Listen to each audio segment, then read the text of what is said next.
How you doing, world? This is JJ, and I'm your host for African American News Channel. Today we have some very, very interesting episodes for you guys today. So grab your popcorn, grab you something cold to drink, and come right back, because you don't want to miss this. You don't want to miss this. Now, our first video, we have a Latino man mixed with African American from America who says black people have been telling him, if you mix with Latino and black, you cannot be from the African diaspora. You cannot be from Africa if you're not fully black. Ooh, watch this video. So just remember this conversation I had with a coworker one time. I just got done speaking to a customer in Spanish, and then he turned and he asked me, he said, are you Latino? And I was like, yeah, I'm Latino, I'm Mexican, but I'm also African American. To preface this person was also black as well. And he was like, actually, African Americans actually just for black people here who are from Africa, like their parents are from Africa or they're from Africa, it's actually just black. Which is not true at all. The term African American has been used for at least since the 70s.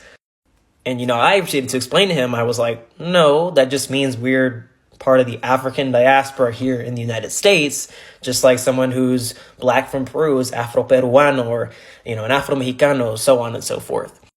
But it really got me thinking that those of us on the revolutionary left who are black, we have got to not instill, but really reinstill this idea of Pan-Africanism within our communities. Because I'm just now realizing how commonplace it is for black people to deny our African roots. And a lot of it has to do with internalized blackness. But it is just, it's just a little crazy because where do you guys think that we're from? Black people come from Africa. We didn't just show up here one day. And this hatred for our ancestral roots is a big reason why we have these crazy people like the Black Hebrew Israelites that swear that we're some lost tribe of Israel, or they're people who believe we're the original indigenous people of this continent, which we are not. And of course, there's nothing wrong with calling yourself black. I'm proud to be black. I'm proud to be an African American. I'm proud of the cultures and the traditions we've made being a stolen people on a stolen land. But because so many African diaspora communities distance themselves from their African identity, it's easy to see why things like texturism and colorisms are plagues in our communities, because we've internalized the anti-blackness which a lot of settler colonial entities like the United States have been founded upon. I guess ultimately what I'm trying to get at is that it's okay for us to be proud of our diaspora identities, but we cannot forget the motherland. We cannot forget Africa and our African ancestors, and that's what makes us who we are, our African ancestry. But I'm curious to see what a lot of other black people have to say, a lot of African diaspora, or people even from Africa have to say. If you have any book recommendations on Pan-Africanism, I would gladly appreciate those. If you're not black, I don't really want to hear your opinion, just being honest. But anyways, have a good day. Black power. How do you guys feel about that video? Was he right or was he wrong? Comment below.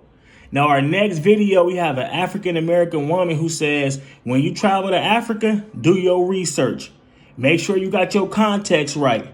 Make sure you know where you're going, the safe areas, the areas that's not so safe. And you cannot travel to Africa with the American privilege hanging over your head. Don't be acting all bougie when you go to Africa. Whew! Watch this video. I am a Black American and I absolutely love to travel to the continent of Africa. First and foremost, I want to say I'm a Black American, obviously, and I 100% agree with this creator's take on, just giving advice to Black Americans that when they do travel to Africa, you need to have context, you need to do your research, and you need to not have that American privilege veil over when you step onto that continent. And I reposted the video and I started to read the comments, and it was just a little disheartening to still see, like this xenophobia towards Black Americans and, saying like, don't come, we don't want you here, no one's begging you to come here. And I think they're completely missing the point, and they're also just fueling, more of that fear to travel to a place where everyone looks like you, but, people are already going to judge you or receive you in the wrong way. Like, obviously, African Americans from America know how violent America is. We live in these bad neighborhoods. We know that we can get our phone stolen. Shit, our friends are dying every day, family dying every day. So we're not, we're not dumb when it comes to that. I think this is also not the first time that Black Americans have gotten on this app and expressed their fears to traveling anywhere. Like, you always see creators talking about, here are the places that were great as a Black person. Here are the places that were not so great. I think no one is traveling to hate a country. Like, no one is going to spend $2,000 on a flight to go to Ghana to hate it. Like, people want to love it. People want to love Africa. Like, it's in us. Like, we're African descendants, and so I think, it's a little ignorant to feel like most Black Americans are also xenophobic towards Africa.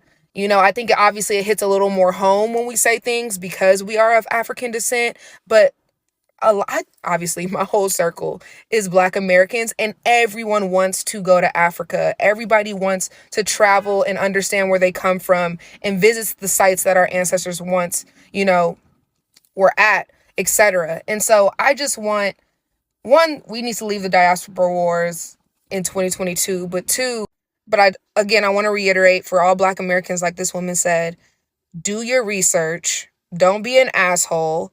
Understand the context of the situation before you go somewhere, and you're not just going because you saw Burna Boy perform, but also for Africans to receive us with a little grace because we want to get to know you. We want to be a part of you. We want to embed ourselves in that culture. So just give us a little, handhold a little bit, give us a little break because we want to be there and we want to love on y'all. And I think it just takes a little bit more understanding from both parties. I'm back. How did you guys feel about that video? Was he right or was he wrong? Comment below. Now, my next video is about an African man who says African men treat the African women like slaves, but African men let the white women treat them like slaves. Whew, it's about to get hot in here. It's about to get hot in here. Watch this video. Guys, have you noticed that when an African man is dating an African woman, he wants to act like Prince of Zamunda or the king of Ashanti Kingdom? But when he's dating a white girl, this guy all of a sudden becomes a slave or a servant. You will see an African man go to the grocery shop with an African woman, and you see the African woman carrying all their bags. All because he feels like he paid for them. But when an African man is dating a white girl, this nigga will carry all the bags like we are back in slavery days. But he's still the one paying. On her birthday, he will buy her everything. But he can't even remember the birthday of the African woman. They treat these white girls like they are the slave masters, but treat our women like they are nothing. You will see an African man who will tell the wife that, no, I can't eat your pussy. But he will go and lay down and let the white girl sit on his face. The things African men are willing to do to the white girls, you will be perplexed. You will be shocked. But when it comes to our sisters, they don't even want to wipe their own ass. They don't even want to take off their own shoes. They want to just relax and have you guys work. It is sad. Let's wake up, guys. Woo, that was hot. Woo, that was hot. How did you guys like that video? Was he right or was he wrong? Comment below. We gotta treat our sisters better. We gotta treat our sisters better. Now, my next video is about an African American woman who says Ukraine was denying Black people and African families to get on the bus back home. But now Ukraine is recruiting Black people and African people to fight for their war. They act like Black people was disposable. We ain't no trash. We ain't no trash. Watch this video. Okay, so let me get this story just correct. Not even 2 weeks ago, the Ukraine was denying black people, African students, from getting on these trains and buses to escape the war that was happening in the Ukraine. But now they're recruiting people from Africa to go fight in the war that's happening between Russia and Ukraine. Nobody else finds this insane? Everyone's just perfectly okay with this. Nobody else finds this very, very sickening? It's just me? Because what I'm getting from this whole situation is the fact that the Ukrainian government believes that black bodies and black people are disposable. We weren't good enough or human enough to get on the trains with your men, women, and children, but now we're human enough to be able to come to Europe and fight a war that's not ours. You can fuck right off with that.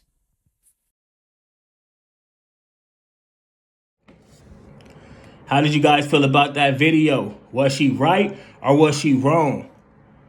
Was the people ahead in the Ukraine war and the government, was they right or was they wrong? Comment below. Now my next video is about an African American woman who says everybody always asking, where is African Americans from? Well, I'm about to tell you. Watch this video. So exactly where are African Americans from? I've seen this question time and time again, floating around TikTok. So since I'm African American, I just thought maybe I'd answer it. So African Americans have ancient ancestry and ancestry. Ancient ancestry has to do with our ancestors in Africa. Our ancestry has to do with our ancestors in America. This is how I split it up to make it easier for people who are confused. So now to the question, where are you from? Well, the answer is the United States of America. This is obvious by our ethnic group, African American, or some say Black American. And because that's obvious, we'll normally say what state we're from. South Carolina, North Carolina, Georgia, Alaska, California, New York, any one of the United States. Our forefathers run 500-600 years deep here. So those are our ancestors. Those are our forefathers. They're African American as well. So literally, that is where we're from. However, for those who want to know from where in Africa we have come from, there really isn't a one place. So the question is kind of not right. African Americans have a multi-ethnic background when it comes to our ancient ancestry, meaning there's not a one place in Africa that our ancient ancestors are from. They come from multiple places and multiple ethnic groups in Africa. During the transatlantic slave trade, all of the ethnic groups that were sold or stolen over to the Americas, and I'm just going to speak for the United States, all those ethnic groups saw each other as one. And for 500, 600 long years, we were one. And we are one. Our forefathers in America already knew this. They were all speaking different languages when they got here, but everyone learned the same language, English, and we all created our own culture here, and we became one. It wasn't multiple ethnicities. There was no tribalism. They knew they came from different places. So this explains our ancient ancestry. So when you meet an African American and you expect them to say, I come from this particular place in Africa, it's not quite that simple. We come from America, and our ancient ancestry is multi-ethnic all across West Africa, even Central Africa, and some people even have some East African. Another thing, it's better to even ask, do you know which ethnic groups your ancient ancestors come from? It's not as correct to ask what place, because some of them places might not have even been places during the transatlantic slave trade. Now you get it? How did you guys feel about that video? Was she right or was she wrong? Comment below. Now my take on today's videos is this. Black people, we have to come together. We are family. Love one another, hug one another, treat one another with respect.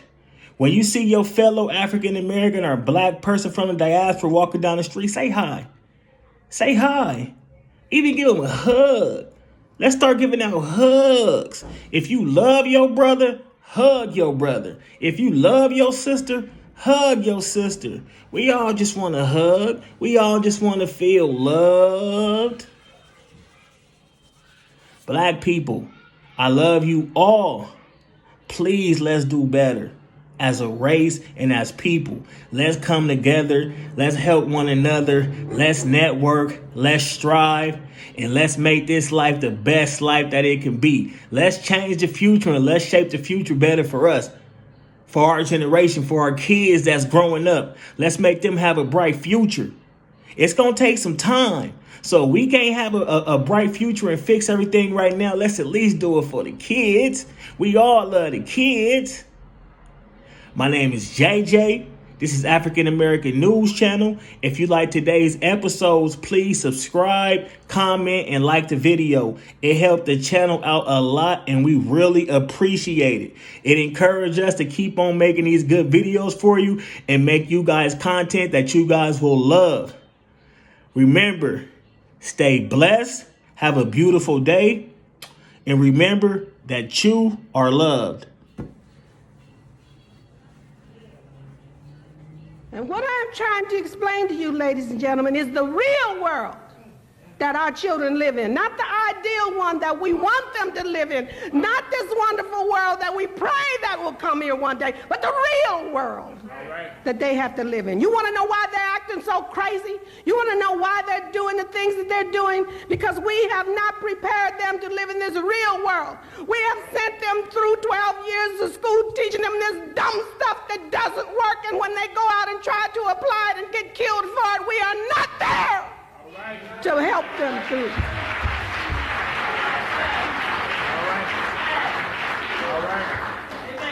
We are not there. We fade away on them. Somewhere around about 9th grade, we start talking about, I can't control him. I can't do nothing with him. Get out of my house if you don't do what I tell you to do. And we abandon them to the mean streets and then cry because they get murdered.